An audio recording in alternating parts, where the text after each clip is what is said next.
gabadhan yariista waxay sameynaysaa lacag ay wada ay waxay siinaysaa gabadhan halkan wax ku iibinayso markaasay waxay aadaan dhanka gaariga ayadii aabaheedii kadibna ilbaabka markuu sidaas u furay ayuu wuxuu leeyahay aaba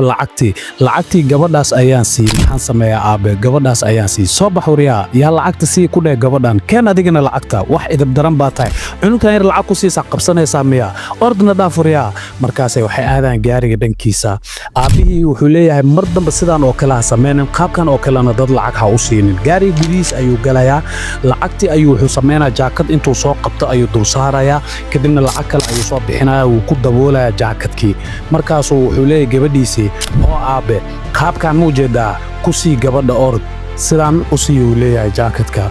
kadibna gabadhii yareed waxay u keenaysaa jaakadkii gabadha waxay leedahay qaado kadibna way ka soo tagaysaa way soo cararaysaa abii kor ayuu qaadaya wuxuu leeyahay aad ayaad u mahadsan tahay